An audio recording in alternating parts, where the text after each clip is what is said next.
The big weather story of the weekend is, of course, the weather. Hundreds of thousands of Ohioans, including myself, without power. ODNR says the #1 cause of wildfires is cigarettes. In a matter of minutes, they could scorch acres of land. The Wheelersburg doctor defended her practice, saying she was caring for the working poor. But other medical professionals didn't seem to buy it. We love the cooler temperatures, so cool, just like our own Harrison Hove. Oh, look at you. That's nice. Well, guess what? It's going to get hot tomorrow. How just hot? like me too, right? Oh, No. I should have seen that coming. Riding her bicycle into town about 2.5 miles is something Jean Dalton did every Tuesday for about 20 years. But for some reason this morning, she didn't stop at the stop sign just down the road from her home. That's right, Sandra. Hundreds of people from all over the state came to Steubenville today by car or busload because they were very vocal about what they wanted Governor John Kasich to hear and address. Just checking Twitter, Rebecca from Marblehead says that she saw golf ball size hail. On my Facebook fan page, a lot of people are weighing in. In another effort to prevent pedestrian deaths, the Highway Patrol formed a partnership with the statewide gas station chain Duke and Duchess Shops. They're distributing these neon green bags with the purchase to make pedestrians more visible. I still expect him to come in the door. 11 families, including Jennifer King's, lost a loved one this year in a Ross County crash. Since he was 16, he never had any accidents. But last month, Cody King was killed. The 21-year-old drove this ambulette into the back of a lumber truck. He was less than a mile from the hospital where he was transporting a patient who also died. It's happened for a reason. I don't know what it is. Neither do police. Even so, law enforcement in Ross County has teamed up to drive down the number of road deaths. A lot of these accidents are on street stretches. A lot occur Monday through Friday during daylight. We've noticed a trend that these fatalities are occurring within 3 miles of the city. Ross County residents who 59% of the time are not wearing seatbelts, below the state's 83% average. Sheriff George Lavender says he sees many parents dropping their kids off to school, and it's the adult not wearing his or her seatbelt. It's kind of disturbing to go to a school, watch them come in, and it's just like, you know, you're teaching your kid bad behavior. Bad behavior law enforcement hopes to curb with 5 days of increased patrols. Also looking for motorists texting, eating, simply being distracted behind the wheel. And the goal is to bring awareness to the people, to change the driving behavior, to reduce fatal crashes. So maybe if this campaign saves one life? Oh, it'd be worth it. I don't want another mother to go through this. The visiting judge in the case of Zanesville Law Director Scott Hillis says the real victims of his crime were the people of Zanesville, his family, and the prostitute he solicited. Ridge Road is known for its share of prostitutes. It was in a random driveway where Zanesville's law director was arrested. That's the main man of everything, and here he is buying prostitutes on Ridge. Aaron Cottrell says he went to school with a prostitute picked up by Scott Hillis. Why would a woman sell her body? Muskingum County prosecutor Mike Haddock says for $60. That's how much he says Scott Hillis paid the prostitute for a sex act. But he was caught in the act. And before any services could be rendered, the relatives pulled into the driveway and interrupted the situation. Coshocton County Judge Timothy France found the 48-year-old guilty of trespassing and solicitation, both misdemeanors. Then it was time for sentencing. I apologize to the court, to my family, and to the citizens of Zanesville for my mistake. The judge let Hillis know of another victim. Prostitutes are victims first. They're not usually in the business because they want to be. They're in the business because they feel they have to be.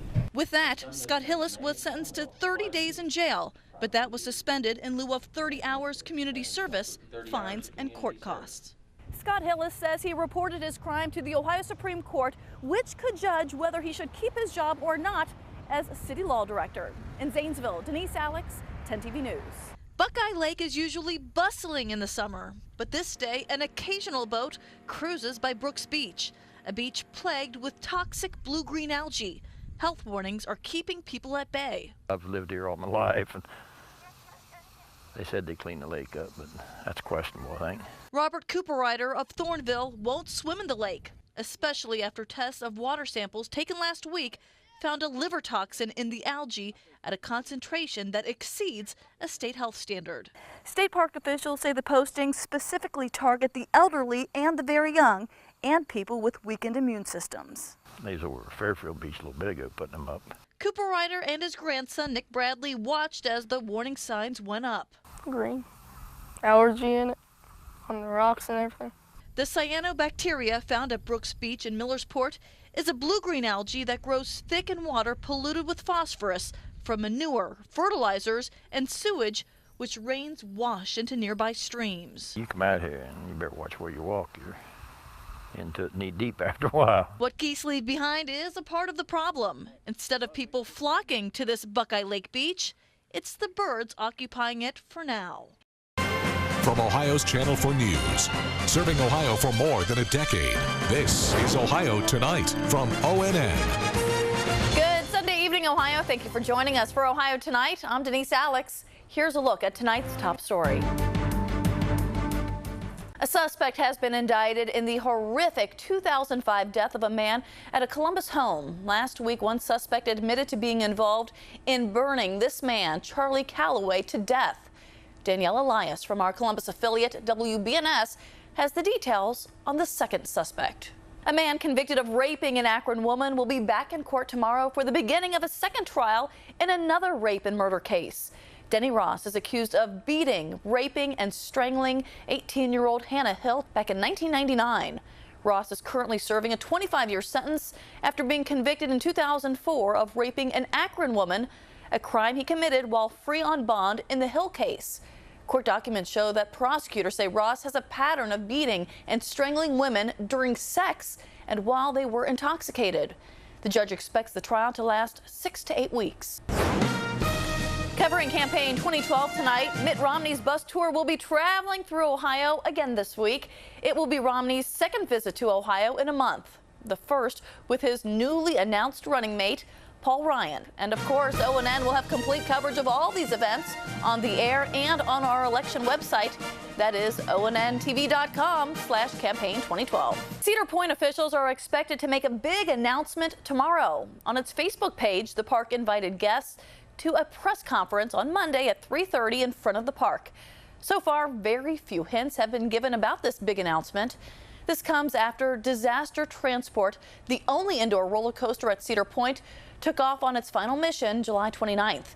Cedar Point says Disaster Transport will be dismantled to make room for bigger and better thrills coming next season.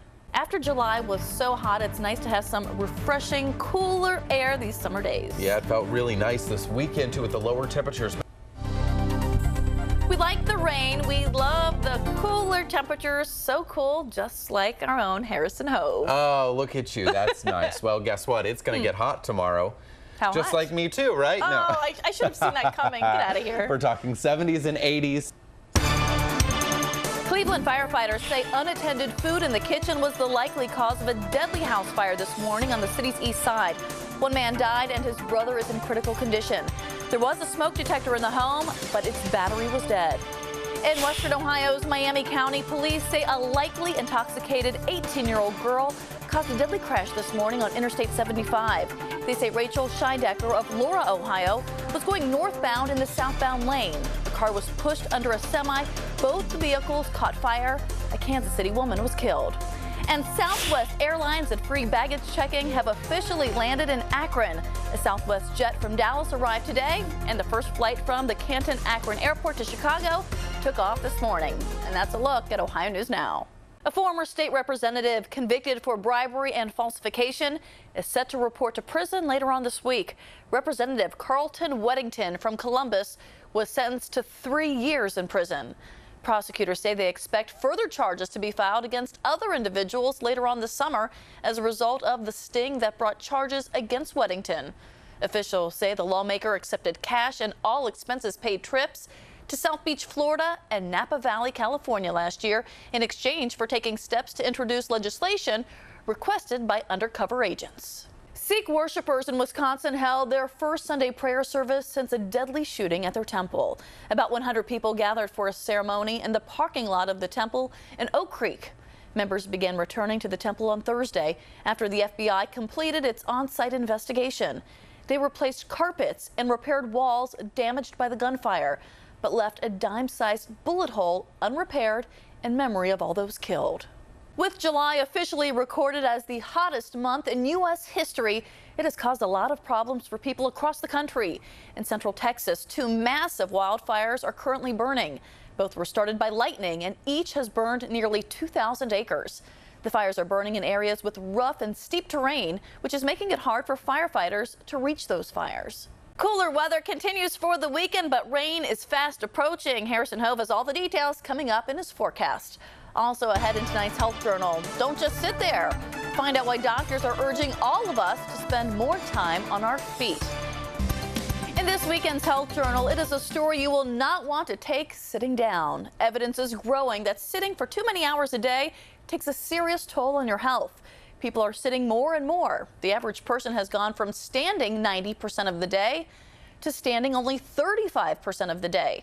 Physicians at The Ohio State University Wexner Medical Center see the simple act of sitting is leading to some serious complications. Gets put into the body. And that's not good. The doctor says excessive sitting may be to blame for a rise in lower back problems. He recommends to his patients that they take 5 minutes out of every hour to stand or walk around. A couple of other suggestions: if you have a meeting, see if you can make it a walking meeting. Or if you have a long conference call, take the call while standing up. Having a child changes a lot of things, and new research shows the amount of saturated fat in your diet may be one of them. A recent study shows that parents eat more saturated fat than people without kids. Researchers blame things like stops after school to pick up a quick snack of fries or chicken fingers. While it may be saving you some time, it could be hurting you. High levels of saturated fats can lead to obesity, heart attacks, and high cholesterol. The study followed more than 20,000 adults for 20 years. And cholesterol levels are improving for children in the United States. The Centers for Disease Control followed 16,000 kids for 2 decades. The number of children with elevated cholesterol levels dropped 3% during that time.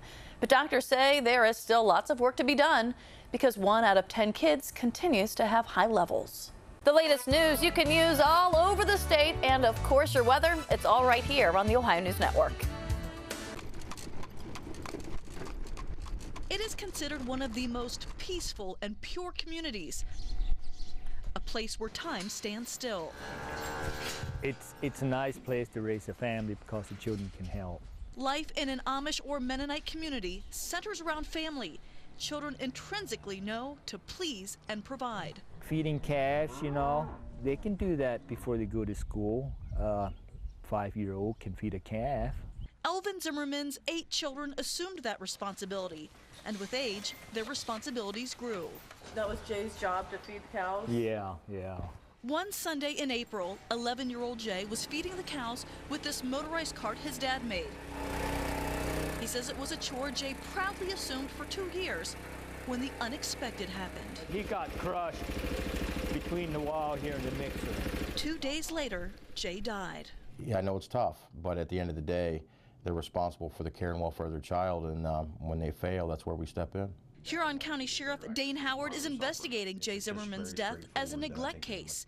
Criminal charges are being considered because a little boy was operating large machinery. Regardless of culture in that particular environment, in those circumstances, it's not like he was operating a rake or a hoe. For the Amish or Mennonite families in which this has occurred, they view it as a tragedy. Paul Miller is the executive director of the Amish and Mennonite Heritage Center in Holmes County. I hear no one among the Amish or Mennonite community saying, well, this just is not relevant for us. Miller says instead they follow laws as best applies to them. Their lifestyle, their cultural and religious beliefs. It's kind of hard to explain this to some people because he got different beliefs, but we kind of believe his time was up. And if that wouldn't have happened, probably just something else would have happened. Mr. Zimmerman says despite the possible criminal charges, it's a tough sell with the idea of because it's their religion and culture. Those in the Amish and Mennonite communities will continue with their lifestyle. If we can't let our children work on the farm till they're 17, it would be a disaster, I feel.